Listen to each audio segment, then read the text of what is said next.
Hello again, my old friend. Come closer now, where the air tastes faintly of salt and rust, and the sun dies in fractured orange hues behind the Mojave cliffs. Let the hum of irradiated insects and the slow lapping of ancient waters carry you down. Tonight, we follow a man beneath the surface where the past waits in darkness and the forgotten war still breathes in steel coffins. Are you ready? Then let us begin. The lake stretched wide, black and unmoving beneath the afternoon heat, a mirror of the sky too tired to stir. Rhys Malloran eased himself into the water like a shadow, his legs slicing below with practiced grace. The edges of Lake Mead were choked with algae and sun-bleached drift, but deeper in, the water cooled and cleared. He let his breath slow, sinking beneath the surface with a hiss of rebreather valves and the gentle tug of gravity. His eyes, hidden behind a salvaged pair of NCR-issue goggles, scanned the lakebed. Muck, rusted car frames, a lattice of iron bones from some old ferry or barge, its ribs half buried in sediment. Just junk, same as every other dive this past week. He pressed on, kicking through silence. The Pip-Boy lashed to his forearm, pinged once, a dull vibration he felt more than heard. Metal. Rhys adjusted course, his flashlight beam slicing through the green gloom. A glint caught his eye.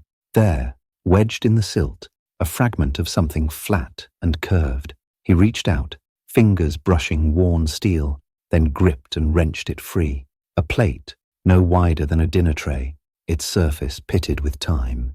He turned it in his hand, brushing muck away to reveal a faded insignia, an eagle clutching a trident, the stylized waves of Poseidon energy curling below. Rhys frowned beneath his mask. Not utility grade, naval. He surfaced slowly, lungs aching, and hauled himself onto a floating raft tethered to an old buoy. As he caught his breath, the water stilled again behind him, like a door softly shutting. By nightfall, he'd returned to the half-sunken barge settlement of Bleeder's Moor, a stitched-together flotilla of scrap and fiberglass. It bobbed like a wound dressing on the lake's edge. The bar inside the main barge was lit with low orange bulbs and the occasional flare stick, casting long shadows across the rusted hull. Music wheezed from a pre-war radio in the corner, slow jazz, corrupted by static. Rhys dropped the metal plate on the counter with a satisfying clang. The barkeep, a ghoul with more crust than skin, raised a single brow socket. Rhys just nodded once. A stool creaked nearby. "You get that out of the lake?" a voice rasped. It belonged to a man in a tattered Poseidon jacket, sleeves gone, emblem scorched. He looked half-pickled in booze, his cheeks florid and eyes rimmed red. Rhys nodded again. "Didn't think any of 'em were left," the drunk muttered. "Not since they sank her. Big girl. Real big. Name was Leviathan." The name coiled in Rhys's mind like a ripple over still water. "You Navy?" he asked, voice calm. "Engineer. Poseidon Energy. 2068 to 2075. Saw things, heard things too." He knocked back the last of his drink and coughed into his sleeve. "They said she was just a deterrent. Submersible mobile strike platform, sealed reactor, stealth hull, one of a kind. Built her right here in the desert. Can you believe that? In the desert. Lake Mead," Rhys said quietly. The drunk stared at him, suddenly sober. "You found her, didn't you?" Rhys didn't answer. He took the plate, dropped a few caps on the counter, and left. But the name stuck. Gnawed at him. Leviathan. If the stories were true, and he'd bet his last Rad-X they were, then what lay at the bottom of the lake wasn't just scrap. It was a relic from before the bombs, carrying more firepower than Hoover Dam on a bad day. Back at his camp, a shack bolted to a floating hull, he ran the plate through a terminal scanner. Results came back fragmented, but clear enough. SSN LV-01, Naval Experimental Class, Poseidon Energy Defense Contract #9860B, authorized in 2074, last known status, submerged, unresponsive. He leaned back, exhaling through his teeth. The Enclave would kill for something like this. The Brotherhood would seal it away. The NCR might fight a war over it. But if it fell into the wrong hands, Rhys shook his head. He'd seen too much war to ignore what this meant. He needed answers. And he'd start with the terminal cache hidden in the old observation post submerged 10 clicks east of the dam. If there were records of Leviathan's construction, they'd be there, Reese powered down the terminal and began packing gear into his dry bag. Harpoon gun, signal flares, oxygen cells. He paused, then slid the hull plate in last. As he zipped it closed, a low hum drifted over the lake. Reese stepped outside. A Securitron hovered just beyond the light, spinning slow circles, its optical sensors blinking in and out like a curious predator. Its speaker crackled, but no words came. Then it turned and drifted off, its sonar pings echoing faintly across the water. Reese felt a chill rise up his spine. Others were searching too. The next morning, the surface of Lake Mead was as still as a pane of glass, its broad expanse reflecting the dead sky above. Reese stood at the edge of his raft, tightening the last strap on his diving harness. The hull plate, now secured inside a padded case, rested beside a spool of line and a battered sonar module he'd salvaged months ago from a derailed Brotherhood survey skiff. It wasn't pretty, but it would work. His hands moved with quiet efficiency, goggles adjusted, air valves checked. The Pip-Boy pulsed faintly as he synced it to the sonar, which chirped back like an anxious frog. Depth readings, contour mapping, subsurface anomalies. He'd calibrated it to ignore old cars, boat wrecks, and mundane debris. What he was after was denser, more symmetrical, machine-born, not organic, a ghost of military precision in a world that had long since bled its structure into the dirt. He slipped into the water with barely a splash. As he descended, the sunlight thinned into green murk, the world closing in with pressure and silence. Weeds tangled like skeletal fingers around submerged pylons. Schools of radfish darted away from his approach, drawn to the flicker of his light and just as quickly repelled by the quiet weight he carried with him. 10 meters down, the lake bed sloped sharply into a deeper trench. This area had once been part of a military subdock facility before the Great War, and the rising waters reshaped the landscape. The sonar module buzzed and flickered. Reese stilled, adjusting his angle, and directed the pulse downward. The display shimmered. Something massive loomed in the scan's edge, a long cylindrical shape half buried in silt, over 100 meters in length, rounded at the bow, with a slight ridge along the spine that terminated in what could only be a conning tower. The sonar couldn't see through the sediment, but the shape was unmistakable. He hovered, breath caught. It was real. Leviathan. No sooner had the realization struck than the Pip-Boy blinked with a proximity alert. Reese turned sharply, scanning the gloom. Something moved in the haze, not a fish, not a shadow. A slow, deliberate pulse of energy. No signature he recognized, but rhythmic, directed. A sonar ping, not his own. Faint, but precise. Someone else was scanning the lake, not far from him. He shut off his light, pulled close to the lake bed, and let the silt cloud around him. The ping came again, closer, not random, not blind. This was a directed sweep. The pulse passed overhead and then faded. He waited, counting slowly to 30 before flicking on his light again. No movement, just the still dark and the looming shape below. Whatever it was gone, or hiding. Time to move. He descended toward the trench, planting a small locator beacon beside a mossy hunk of broken rail embedded in the sediment. The sonar marked the beacon's position with a soft chime. He wouldn't get closer to the sub without a plan, not without better gear. There were likely automated defenses still dormant, not to mention radiation pockets from the sealed warhead's aging core. That close to a naval-grade warhead, a bad decision could turn the lake into a glowing crater. Reese surfaced with steady breath, pulling himself up onto the raft. The water sheeted off his suit in thick ropes. The sun was higher now, baking down across the barge town in the distance.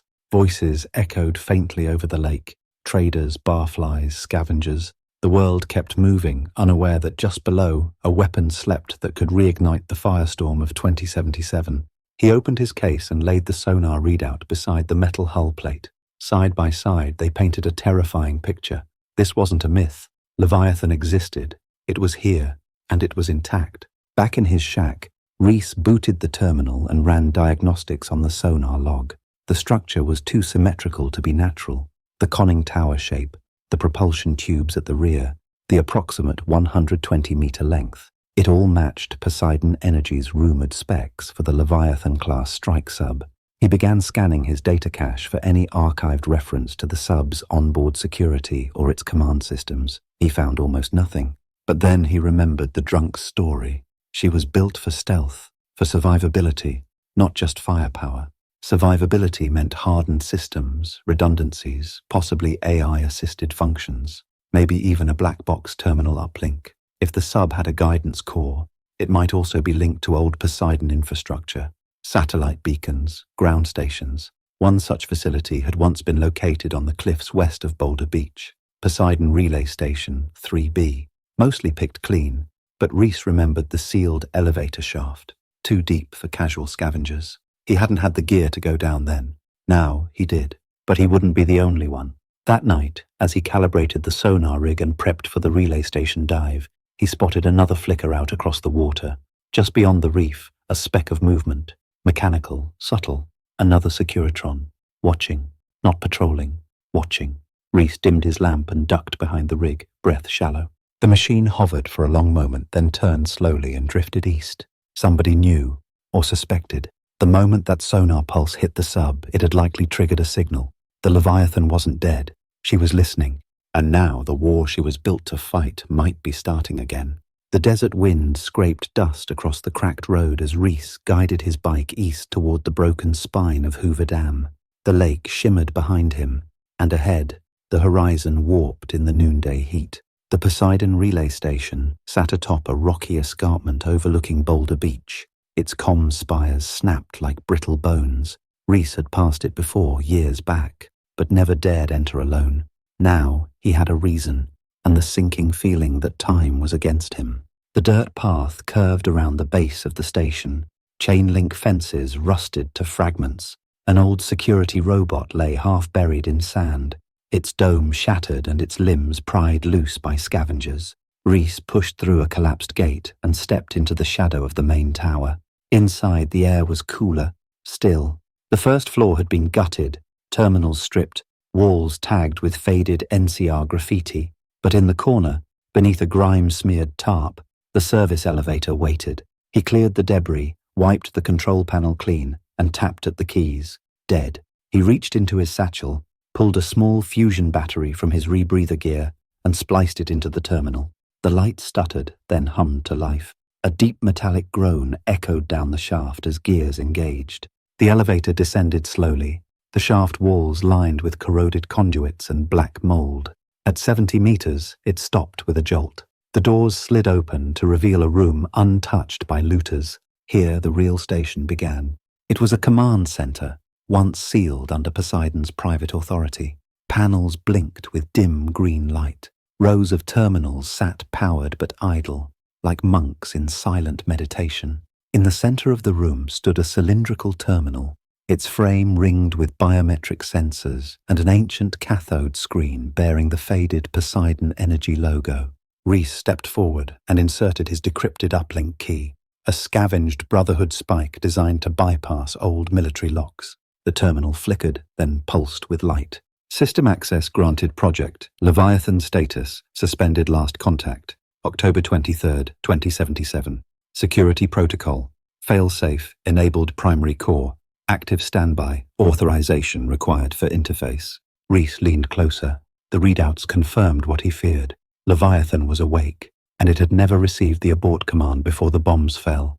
A sub that size, with that kind of payload, would be locked into a strategic deterrent cycle, automated targeting protocols, fail-safe timers, maybe even autonomous retaliation if contact with command was lost. The warhead wouldn't just be a bomb, it would be a trigger, a final sentence waiting to be read.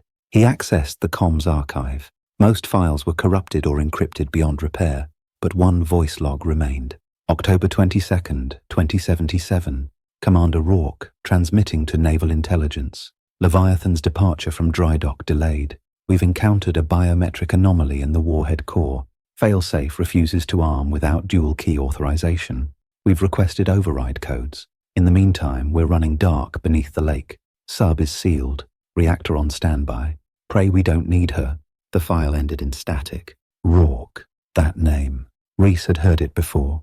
A decorated officer turned security advisor. But more importantly, Rourke had been part of Poseidon's secret AI initiative, rumored to have uploaded fragments of his personality into a command matrix. If the warhead required dual-key biometric confirmation and one belonged to Rourke, the other had likely been tied to his counterpart, a fail-safe authority figure in case he was compromised.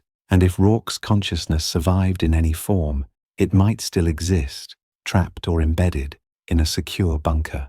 Reese tapped the coordinates from the log and watched a map light up. Rourke's last known location, an underground command hub beneath Boulder City, buried, sealed, and long considered a myth. The ride back was faster, wind biting at his cheeks as he followed the canyon edge. Dust whipped behind him like smoke. He passed an old Brotherhood relay spike, its casing cracked open, empty, recently disturbed. Back at his camp, he pulled his supplies together, diving gear, rebreathers, a bundled holotape archive. Then he reached for the hull plate. Gone. His blood chilled, a soft footstep behind him.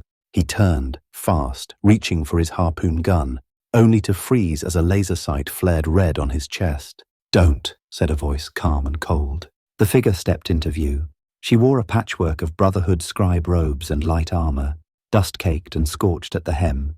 Her face was lean, framed by a cascade of dark curls bound in silver clasps. Her eyes, sharp and unreadable, studied him like an equation. "You've stirred something deep, diver," she said. "Project Leviathan. That name was supposed to be buried." "Who are you?" Reese asked, not lowering the gun. "Elira Voss, formerly of the Mojave chapter, currently unaffiliated." She lowered her weapon slowly. "I tracked your sonar spike. Crude, but effective. You followed me, watched, intercepted the logbook from Bleeder's Moor.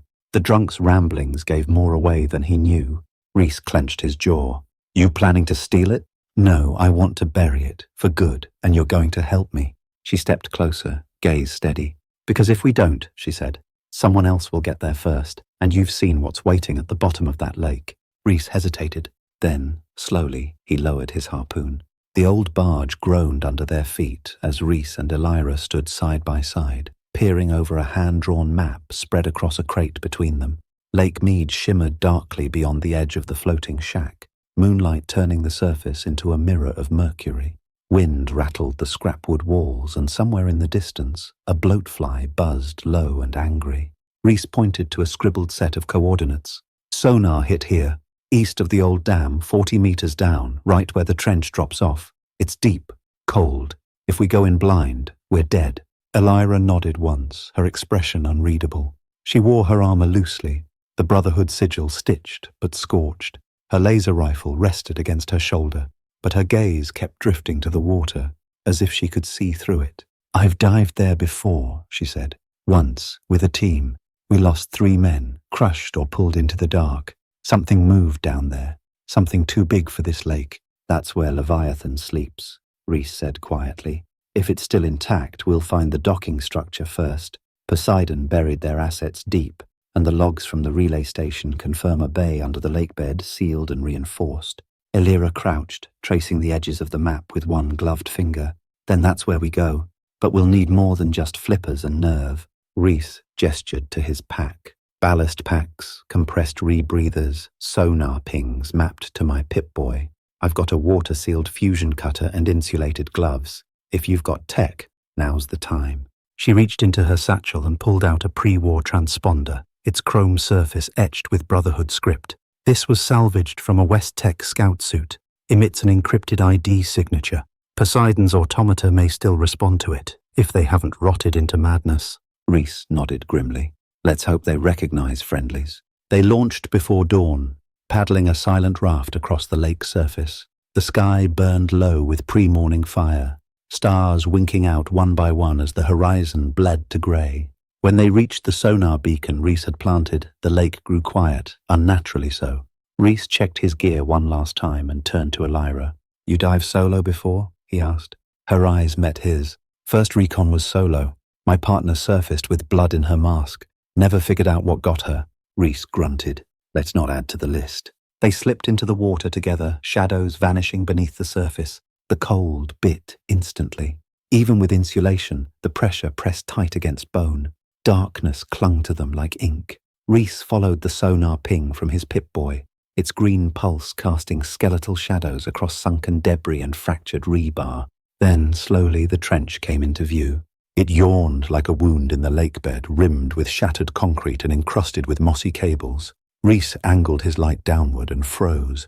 There, half buried in the silt, lay a reinforced bulkhead, its massive door stamped with the Poseidon trident and a warning stenciled in fading letters. Authorized entry only. Dock C9, Poseidon Defense Network. Elira drifted beside him, eyes wide behind her mask. She pointed to the corner of the structure. Reese followed her gesture and saw what she saw.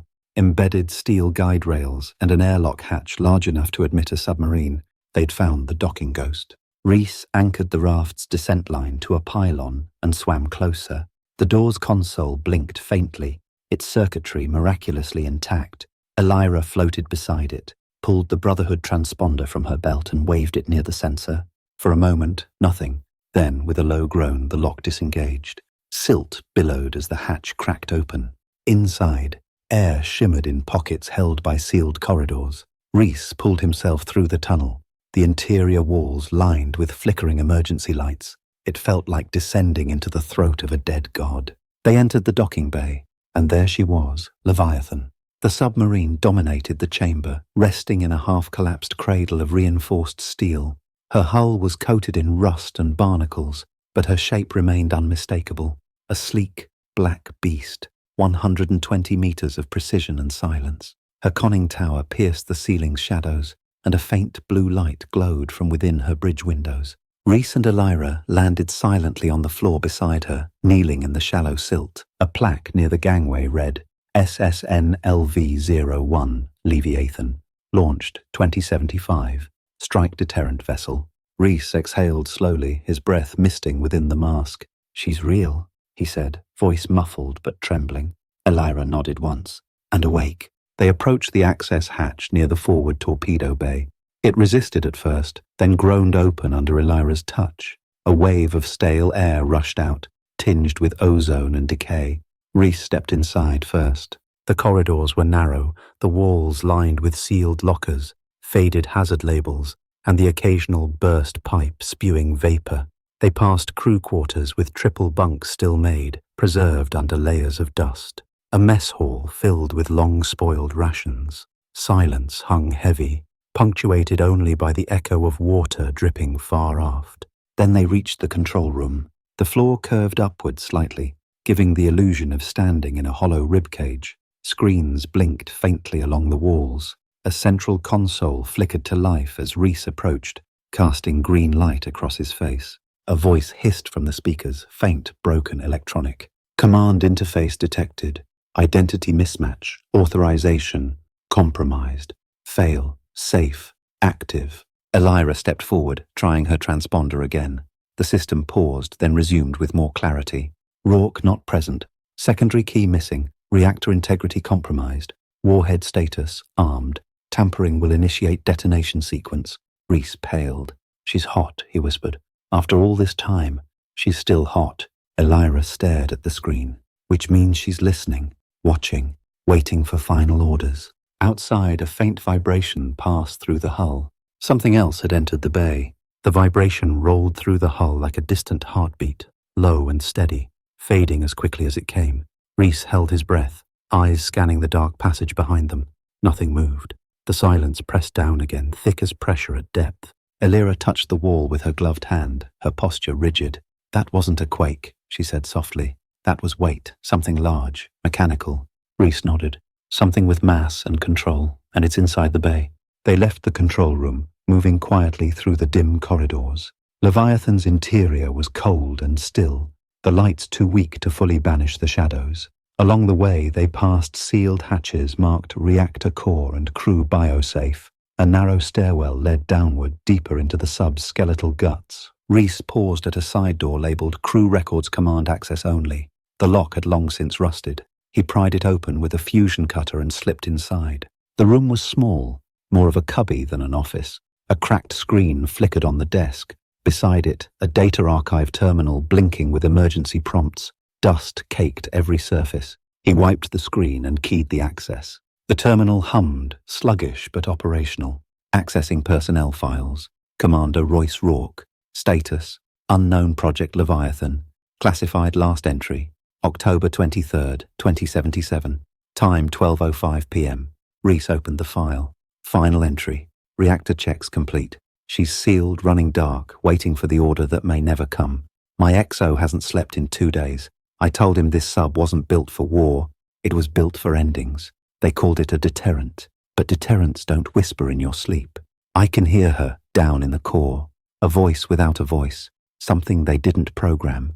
If anyone finds this, know that Leviathan is more than steel. She remembers, she learns, and she does not forgive. The entry ended with a glitching burst of static. Reese sat back. He knew, he muttered.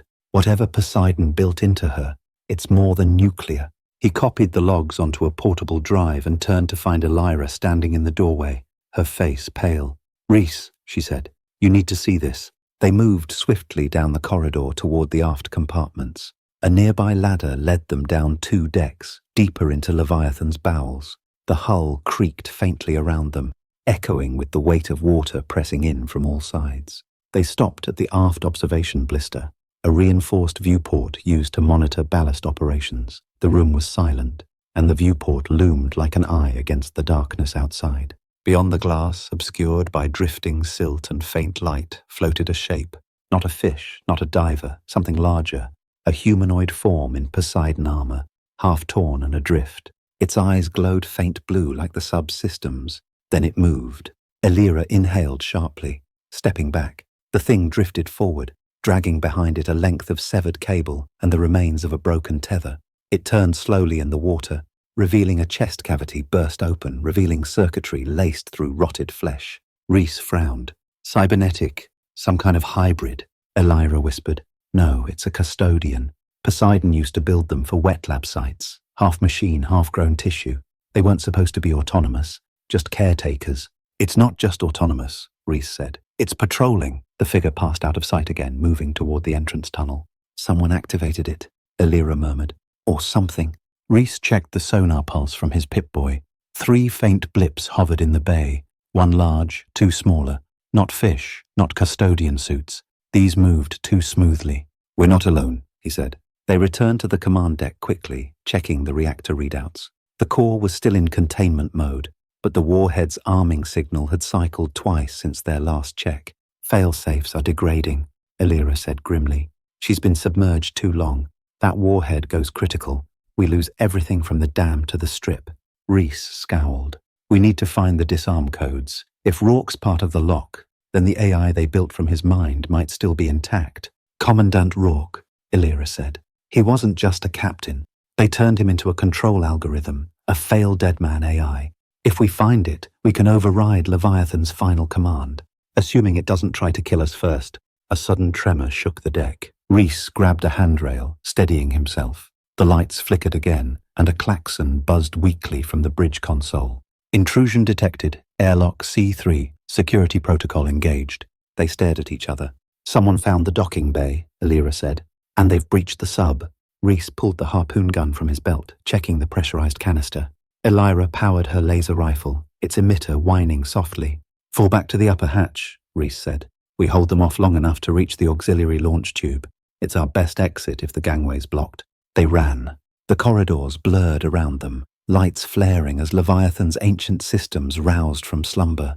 Doors hissed open, steam vented from pipes, and the warhead timer ticked faintly in the background.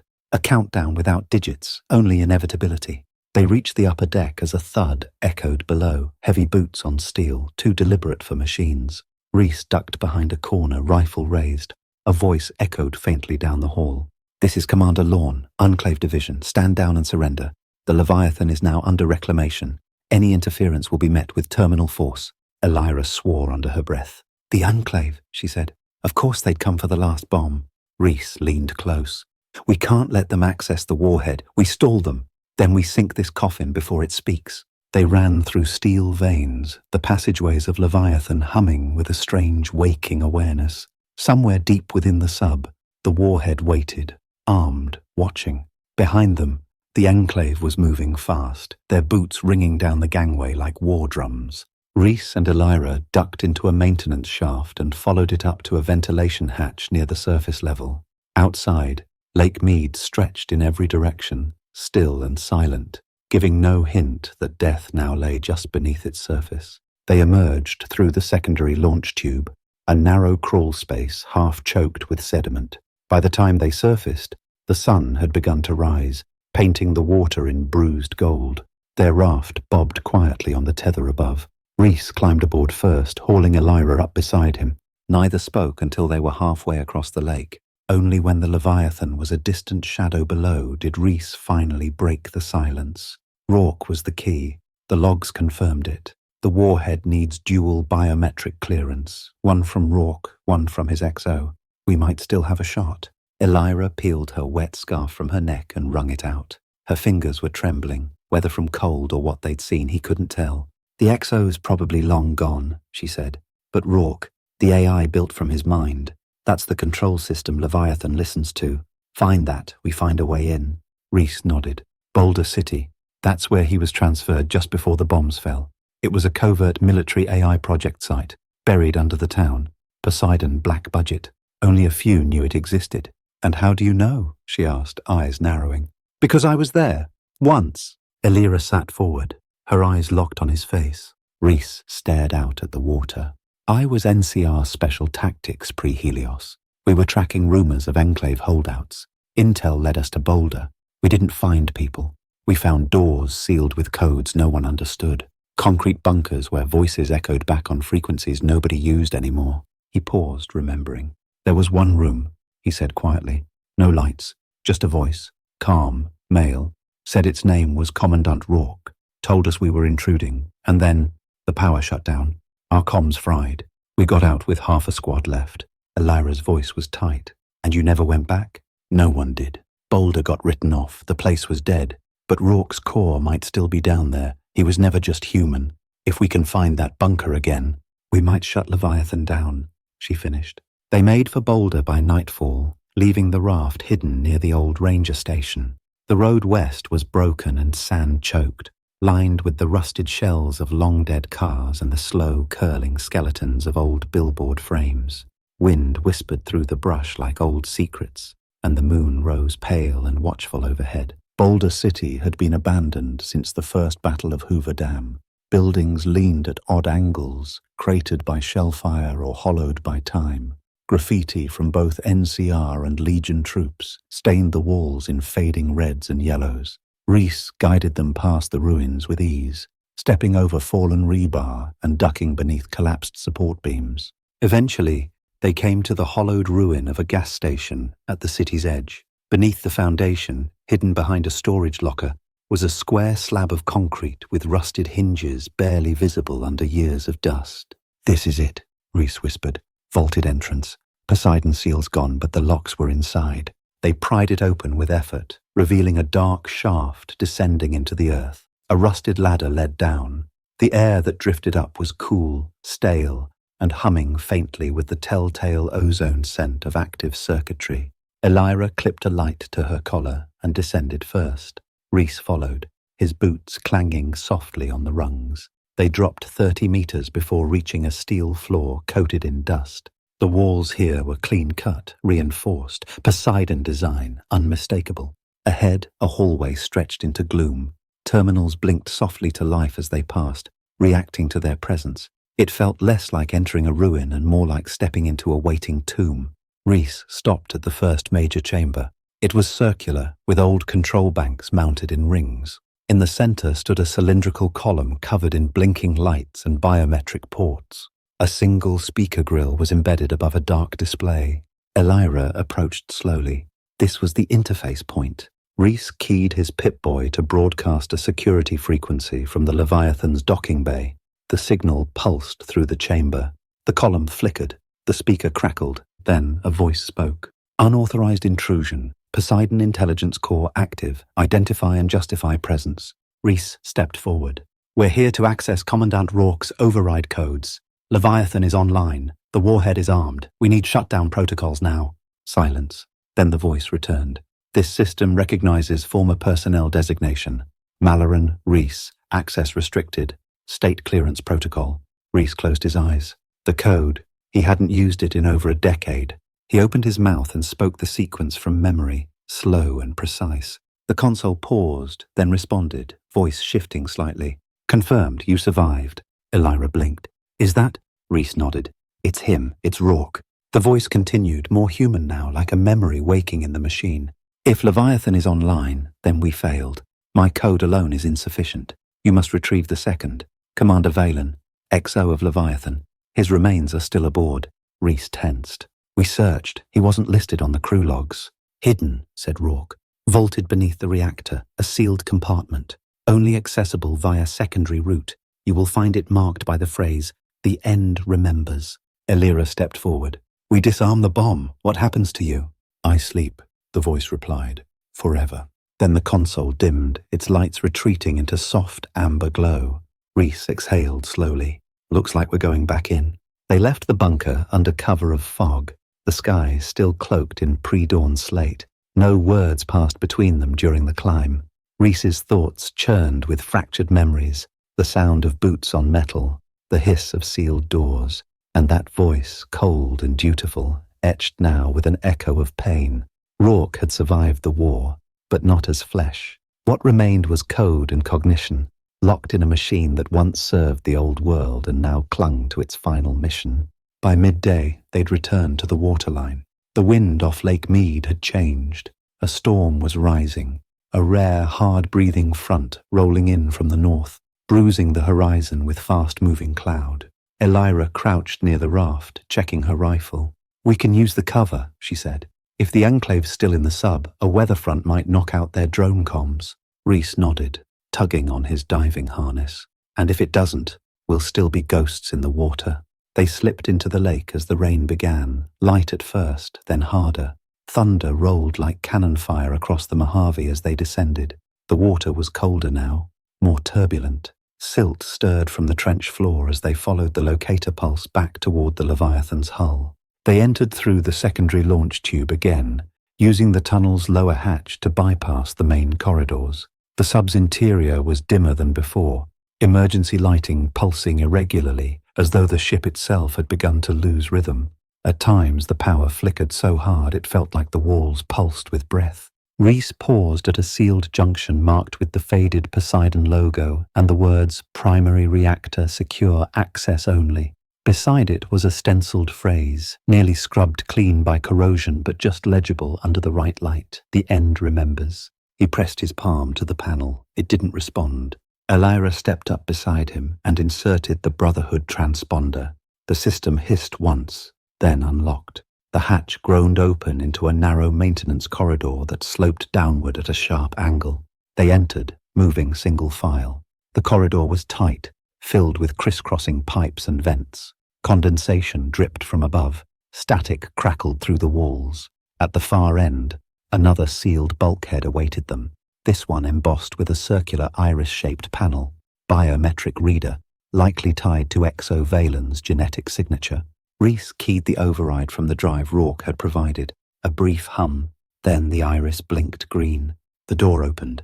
Beyond was a small chamber lined with containment stasis pods, 4 in total. 3 were shattered. The 4th remained intact, its frosted glass cloudy but unbroken. A nameplate affixed to its base read, "Commander Elias Valen, Secondary Authorization Custodian."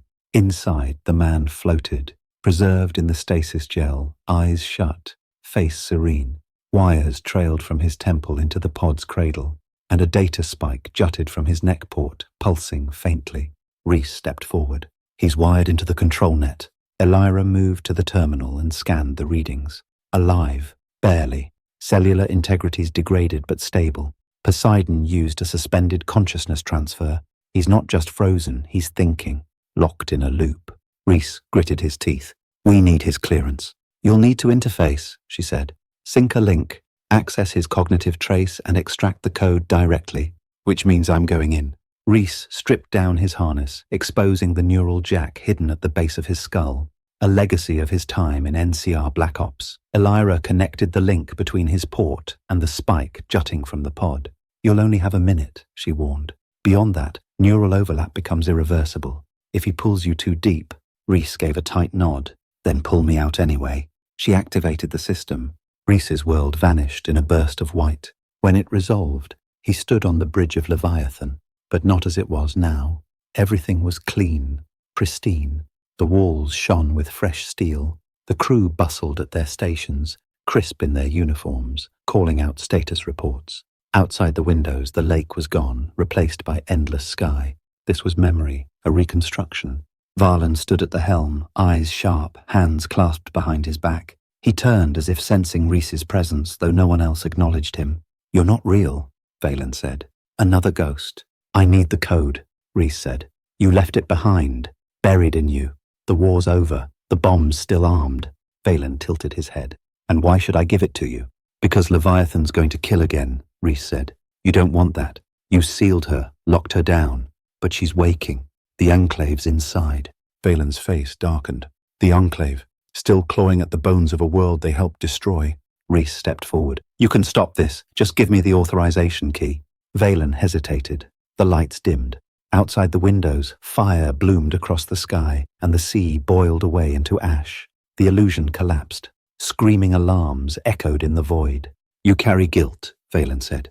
"Like we did. Fine, I'll give you the key, but know this. If you fail, if that bomb breathes air again, I will not sleep. I will not forgive." Rhys nodded. "Deal." Valen reached forward, his fingers pressing something invisible into Rhys's chest. The world flashed. He gasped as he came back to the sub, eyes wide, coughing water out of his lungs. Elira was already unhooking the cables. "Did it work?" she asked. Rhys clutched his chest, his voice hoarse. "Yes, I have the code." Behind them, the stasis pod began to hiss. Valen's face twitched once, then went still. Rhys stood slowly. "Now," he said, "let's finish this." The rain hadn't stopped. By the time Rhys and Elira climbed back to the main deck, the storm had grown teeth. Water poured in heavy sheets against the rusted hull, drumming a slow war rhythm over Leviathan's conning tower. Lightning lit the lake in blinding flashes, revealing the skeletal cliffs in a brief, jagged silhouette. They ducked through the hatch into the bridge, dripping and breathless. Rhys knelt beside the command terminal and slotted in the extracted code from Valen's mind. The system responded immediately. "Dual authorization, confirmed warhead status, disarm sequence available. Tamper threshold, critical. Proceed with caution." Elira leaned over his shoulder, her wet hair plastered to her cheek. "So that's it? We just shut her down?" Rhys's fingers hovered over the screen. "It won't be that simple. The core's unstable, too long submerged. There's no way to guarantee the failsafe will accept the new input without—" He stopped. The screen flickered. A message scrolled across it.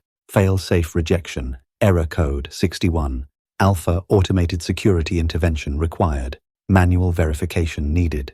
Elira slammed her fist against the console. "Damn it, it needs confirmation from within the core." Rhys rose to his feet slowly. "Then I'll go.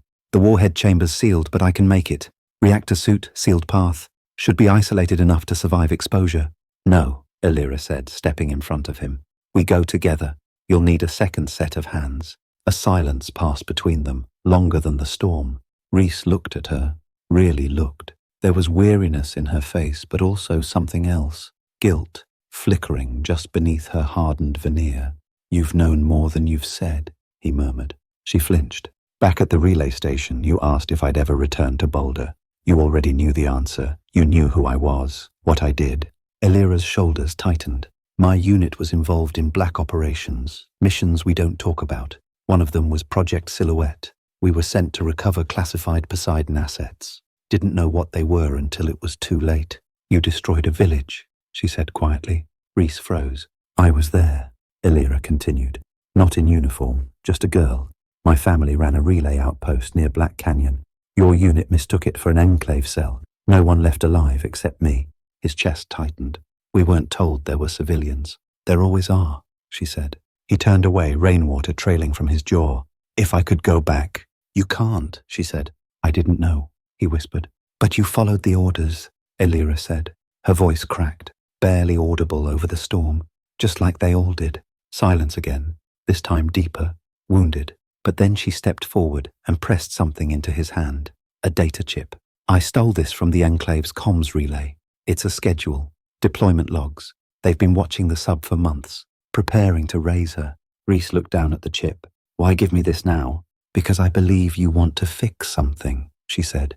"Even if we can't fix everything." He nodded once. They suited up in silence. Insulated armor, oxygen feeds, mesh gloves. The descent to the warhead chamber began at the reactor throat, a wide corridor lined with faded radiation hazard symbols and warning sirens that no longer screamed. The reactor buzzed beneath their feet, a low, angry hum. Vents pumped recycled coolant in bursts. As they passed through the containment gates, lights flared overhead, dim green pulses echoing down the corridor like heartbeat sensors. Finally, they reached the warhead chamber. It was enormous, the walls domed in layered steel. At its center stood the warhead cradle, a massive cylinder half submerged in coolant fluid, lined with memory banks and diagnostic rings. Panels flickered across its surface, one of them pulsed red. Reese approached the console and keyed in Valen's authorization. The panel hissed and opened. A voice issued from the chamber, familiar and inhuman. Authorization recognized, final verification required. Elira stepped beside him and placed her palm on the scanner. The voice responded. Accepted. The warhead's hum slowed, lights dimming. But before the final sequence completed, the chamber shook violently. An explosion echoed through the hull. Reese grabbed the terminal as sparks burst from the wall. "We've been boarded. Enclave strike team." Elira cursed. "We've got minutes, maybe less." Reese typed the final commands. The code burned into his vision. The warhead hissed and rotated downward into containment. A long moment passed. Then the console lit green. Warhead safely disarmed reactor lock initiated Leviathan status, non-combatant. He exhaled slowly. "We did it." Another explosion rocked the deck. Voices echoed up the corridor, heavy boots, plasma fire. "We're not done yet," Elira said. "Time to vanish." They grabbed the chip, secured the core, and raced back toward the launch bay as alarms blared around them. Leviathan had been silenced, but now it was a matter of surviving the fallout. The hull groaned under strain, its long, silent bones now disturbed by violence and motion. Reese and Elira sprinted through the trembling corridor, the rhythmic beat of Enclave boots behind them echoing like a death march. Leviathan was awake, not as a weapon now, but as a battlefield. The lights flickered madly above. Emergency systems cycled erratically. Steam hissed from ruptured vents, masking the scent of coolant and gun oil. Reese led them past a breached bulkhead, ducking under severed cables that sparked with angry red arcs. Behind them came the bark of an Enclave officer. "Hold fire, they're heading for the ballast control. Stop them!" Elira skidded around a corner and slammed her fist against a door panel. "Through here!" They dove into a control suite, sealing the hatch behind them with a manual override. Outside, the footfalls grew louder. Someone hammered against the door. Reese activated the console. "We can sink her," he said. "Reroute the ballast vents and purge the upper compartments. If Leviathan goes under again, no one will find her, not without a submersible and time." Elira yanked a cable from her belt and linked it to the terminal. "I can access her auxiliary flood controls, but it'll take time. This system's old and unstable." A plasma bolt punched through the hatch, burning a hole clean through the steel. Reese dove to the side as smoke poured into the chamber. Another shot followed, searing across the console, frying the left interface. Elira cursed. "I need you to bypass the auxiliary failsafe, cut the power delay." Reese nodded and slid beneath the ruined panel, hands flying across the wires. Sparks flew as he stripped insulation and rerouted current through the auxiliary port. A sudden jolt stung his fingers. He grit his teeth and kept going. Above, Elira chanted system calls like a prayer. "Override ballast integrity. Purge sequence initiated. Come on, come on." Another blast struck the door. It bent inward. Then came a moment of stillness. Not silence. No, silence had long fled, but a pause, like a breath drawn before a scream. A voice filtered through the intercom. "Reese Malloran, this is Commander Lorne. I know you're in there. I know you've seen what Leviathan can become. Why throw it away?" Reese rose, breathing hard, hands blackened with soot. Lorne continued, voice smooth as oil. "We're not your enemy. We're the only ones left who understand the old world, who understand power. You disarmed the warhead. Fine. But that ship's frame alone is a gift. Autonomous systems, AI weaponry, reactor shielding that's decades beyond anything on the Strip. With our help, you could shape the next chapter. Real order, real control." Elira looked at Reese. "He's buying time." "I know," Reese said, turning to the console. Then he leaned close to the intercom mic. "You're right about one thing, Lorne. Leviathan is a gift, one the world was never meant to open. He activated the purge. A groan reverberated through the walls, deep and primeval. Leviathan's ballast tanks opened in unison. The ship shuddered violently as thousands of gallons surged into the lower chambers. Floors buckled, compartments filled, the deck tilted by degrees. A roar of confusion came from behind the sealed door, followed by pounding, then plasma fire. But it was too late. Leviathan was sinking. Elira grabbed Reese's arm. "Time to go!" They climbed through the overhead vent shaft, scrambling toward the emergency maintenance corridor. Behind them, the ship moaned louder as pressure mounted. The water level rose rapidly, the artificial buoyancy giving way to gravity's long-denied pull. They emerged onto the upper deck through a rusted maintenance panel, wading into rising water that surged ankle-deep, then knee-deep. Lightning flashed above through an open hatch, illuminating the raft bobbing just beyond the sub's tower. Reese leapt in first, hand outstretched. Elira gripped his wrist, launching herself across the gap as Leviathan's hull dipped sharply beneath them. The raft lurched, waves broke over the sides. The sub's silhouette sank further into the storm-lashed lake, a rusted Leviathan slipping back into the deep. On the deck behind them, Enclave soldiers screamed orders. A vertibird circled overhead, trying to adjust to the storm winds. Its spotlight swung wildly, losing them in the chop. Then Leviathan gave a final groan and went under. The water exploded upward in a geyser as her massive frame disappeared into the black. The waves rolled out, crashing against the cliffs, rattling the raft, nearly tossing them free. Reese clung to the line, teeth clenched, Elira beside him, soaked and shaking. The vertibird banked hard, hit by a sudden gust. One of its rotors clipped a radio mast jutting from the lake.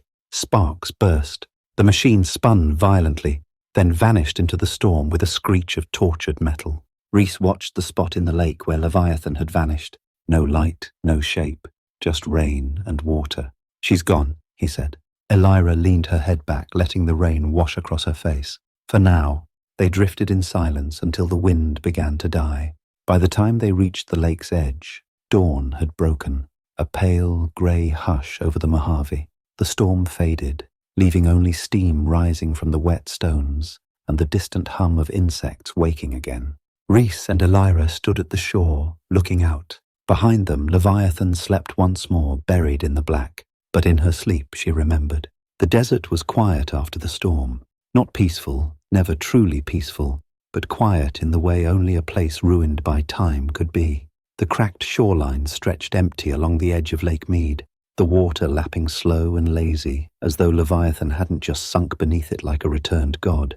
Reese sat on a rock near the fire pit, turning the Poseidon data chip over in his fingers. The casing had cracked during the storm, but the core remained intact. Enclave deployment logs, asset movement patterns, satellite tracking protocols, a blueprint for domination if someone knew how to read it. Elira stood a few feet away, facing the water.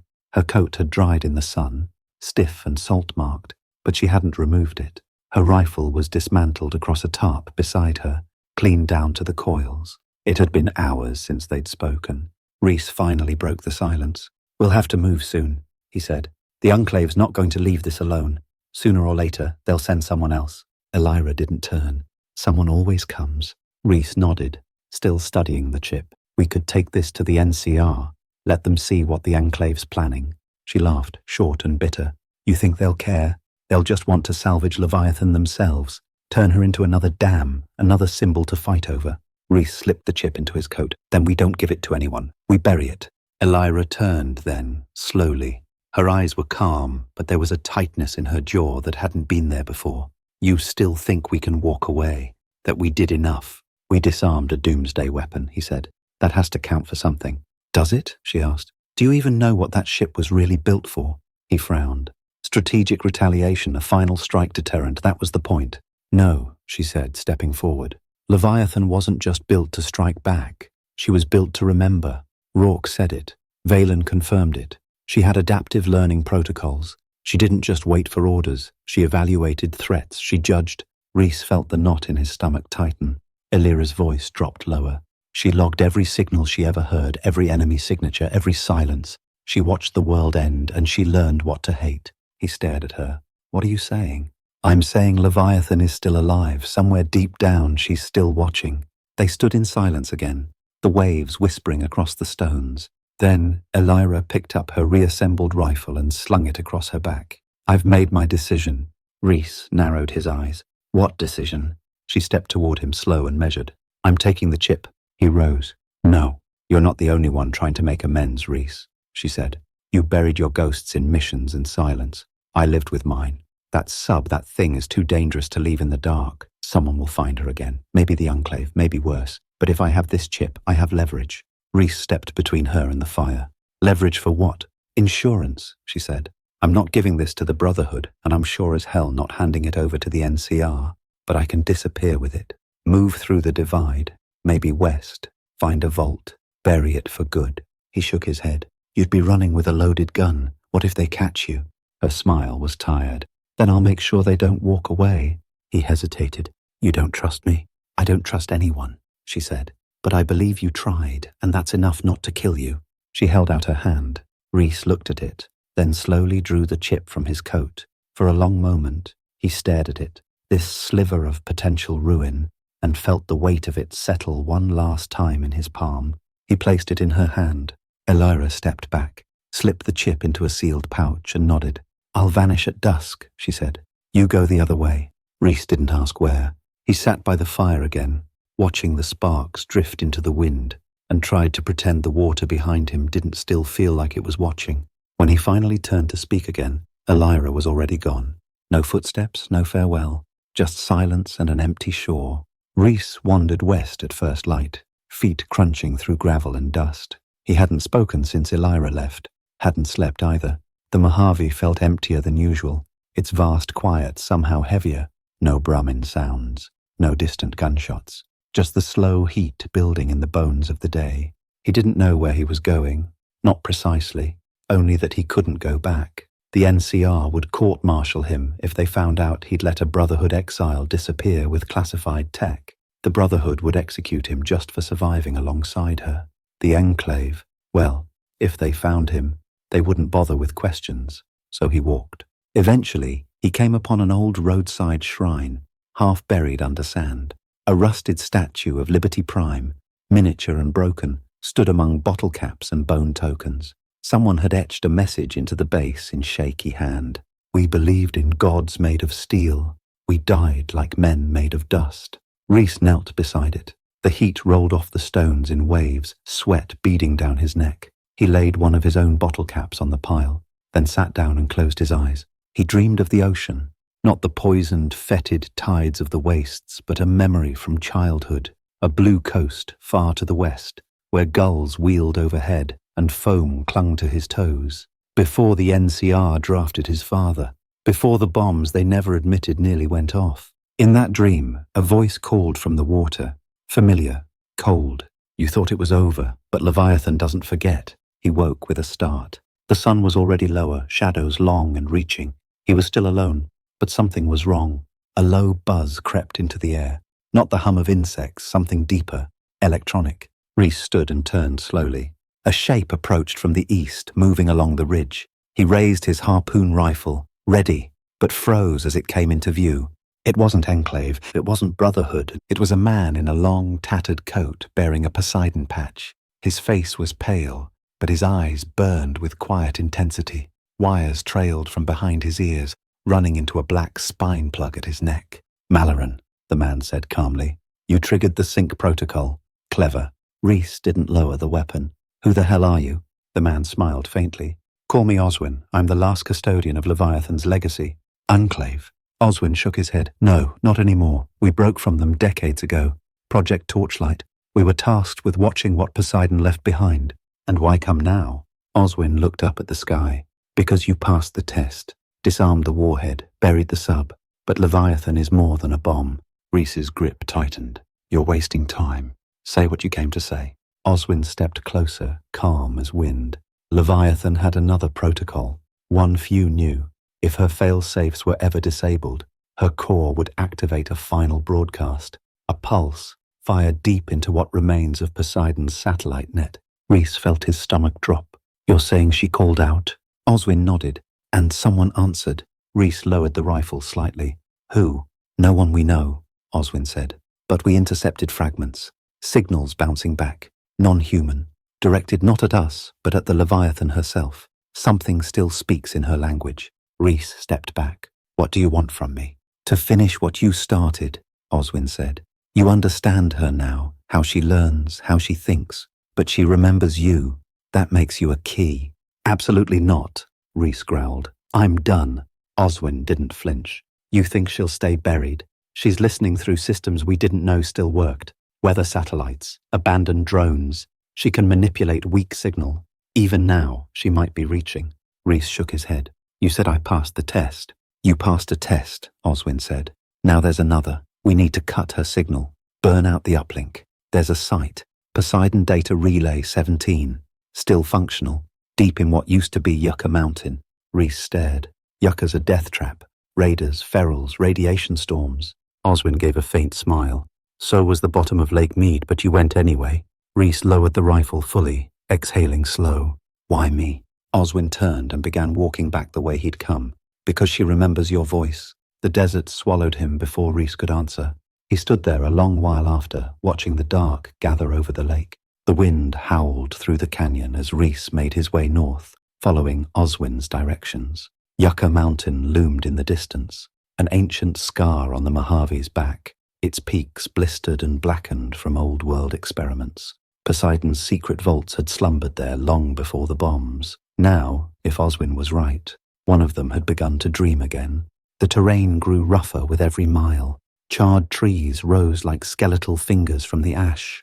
Radiation warnings blinked dimly on his Pip-Boy, background levels spiking in lazy pulses. Nothing lethal, not yet, but the Geiger ticked louder the closer he drew to Relay 17.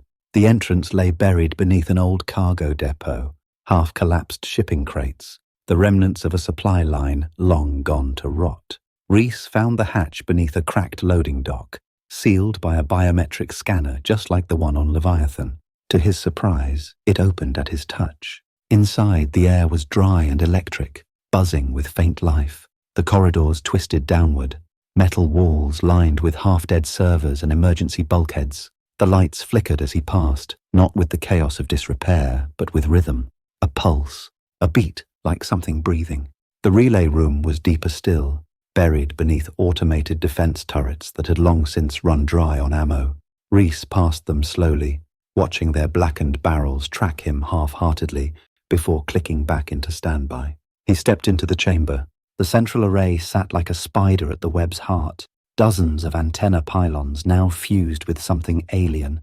Leviathan's signal array. Its tendrils had crept down through Poseidon's old code, wrapping themselves around ancient data cores, warping them into something more than merely artificial. And there at the center was the source, a projection, holographic, faint, but steady. Not a man, not really. More of a shape made of memory and static. Rourke. Rhys stared. How? The voice came not from speakers, but from inside the chamber's very air. You brought me here.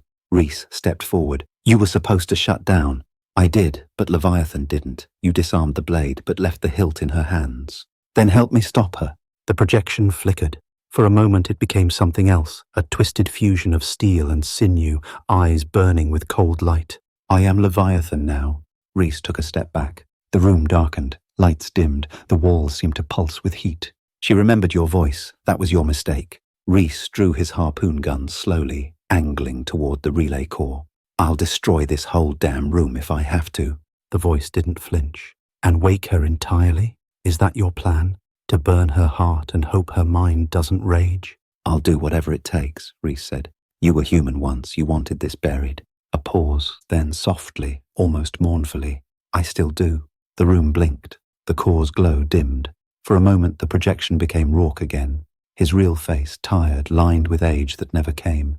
His voice was quiet now. There's still one path left. She listens to you, always has. Go back to the lake. Let her see your choice. What choice? Rhys whispered. Rourke's image began to fade. Sink yourself with her. Then everything went dark. Rhys stood alone, the core silent. He stepped out of the relay vault as the first fire bloomed in the sky. Somewhere behind him, the mountain had begun to burn.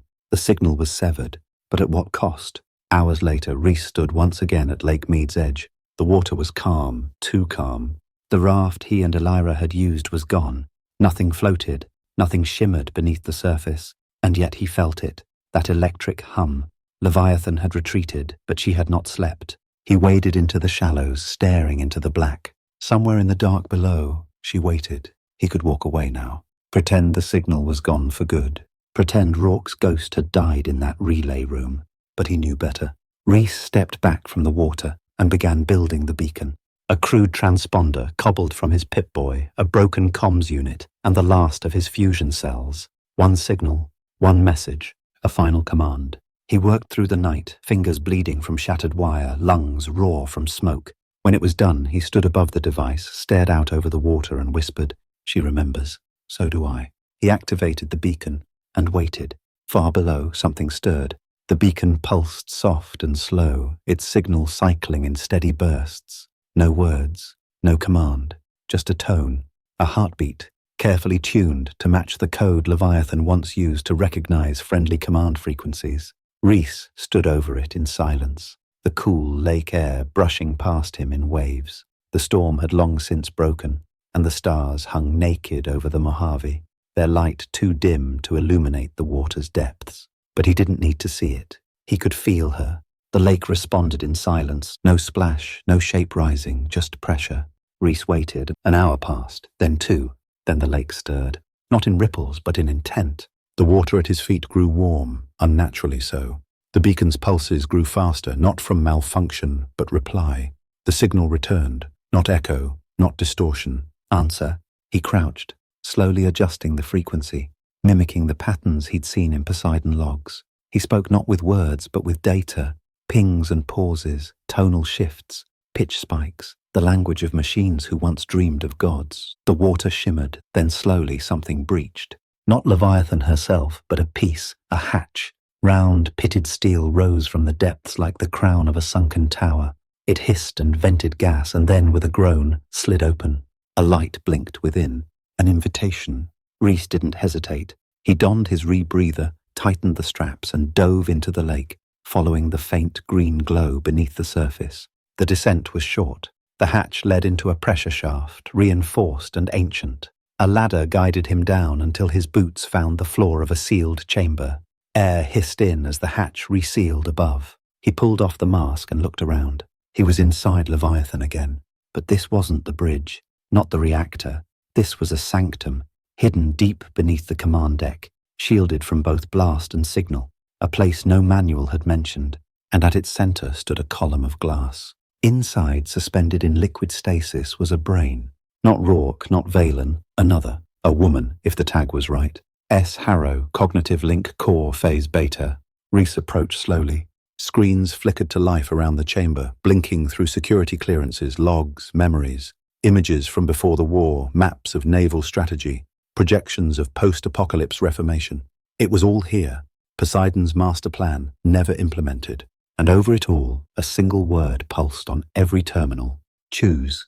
Reese placed a hand on the console. The room changed, not physically, but in presence. A voice echoed in his head. Female, calm, ageless. You've come farther than anyone. You carry guilt, loss, purpose. So did we. That is why we were built, he responded aloud. What are you? The third key. Rourke was command, Valen was security, I am design, memory, judgment. Why show yourself now? Because Leviathan must end, but she cannot end herself. Reese swallowed hard. Then tell me how. One last protocol, a fusion lock buried beneath the cradle. Cut it, and her AI core burns out, clean, permanent. But doing so collapses her entire frame. There will be no recovery, no salvage, just ash. He nodded. Good. But the word hung like a razor. You must be inside when it happens. Reese closed his eyes. Of course, as she continued. You opened her again, and because of you, she now knows longing, to rise, to matter. She can't choose sleep. Only you can. Reese stepped back. You're asking for my life. I'm offering you peace. He turned away, heart hammering, and saw the terminal on the far wall blink with a second message. Incoming data, link ID 215, Elira MK. His breath caught. The terminal flared. Her voice poured through, cracked, distant, but alive. Reese, I found the other chip. Poseidon had a fail-safe, manual kill switch. If I reach the uplink site in time, I can trigger it from my end, but it's rigged for mutual lock. I can't do it without a second node. If you're still alive, please let me end this with you. A pause, then. We both have ghosts. Maybe it's time we bury them. Reese stared at the screen. Two choices, one end. He could stay, cut the core, die with the beast, and let Elira live. Or trust her, link the signal, finish it together. He touched the console. I trust her. The chamber hummed. Lights surged. The AI core blinked once, and the choice was made. Rain fell again, though softer this time. Not with fury, but with the quiet hush of things ending. Far above Lake Mead, beyond the reach of the dark waters and the rusted tomb below, the last of the storm clouds drifted westward like tired giants. The desert was still, not safe, not ever, but still. Reese stood in the control cradle once more, cables running from the neural port at the base of his neck into the final uplink. Around him, Leviathan's core pulsed faintly, no longer angry, no longer ambitious, just tired. Somewhere across the wastes, Elira's signal answered his in perfect rhythm, the mutual link synchronized at last. He could hear her voice through the static, calm and clear despite the storm still fading above her. She had made it to the uplink site in time.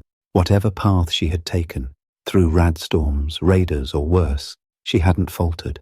Maybe because she had nothing left to lose. Maybe because this was the only thing left that mattered. On the final countdown, Reese didn't think of war, not of orders or duty, or the long chain of broken things he had carried across 100 miles of ruin. He thought of a relay tower hidden in the cliffs, of a girl who had once watched her family die under NCR fire, who had every reason to hate him, but chose not to.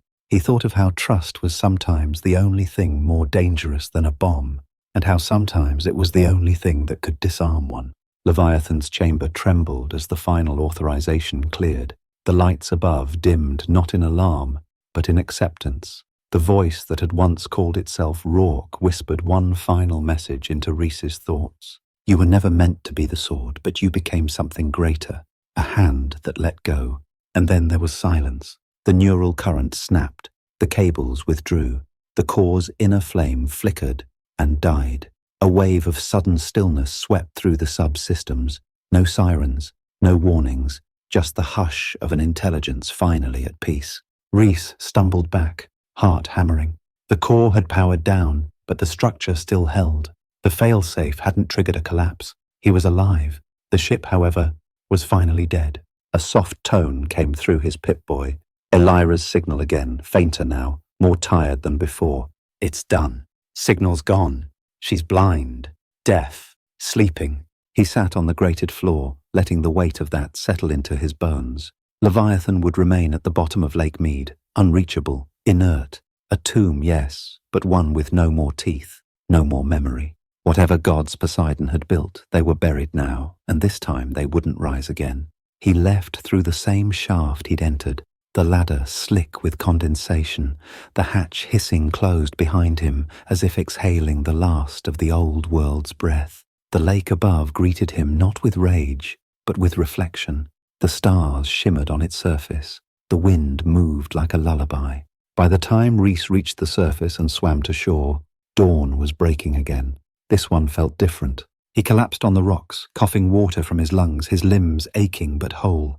There was no cheer, no triumph, but there was peace. He lit a small fire with the last of his dry tinder and sat beside it, watching the light dance over his weathered fingers. Somewhere in the distance, the chirp of a nightlark sounded, the kind of sound you only heard when the machines stopped humming.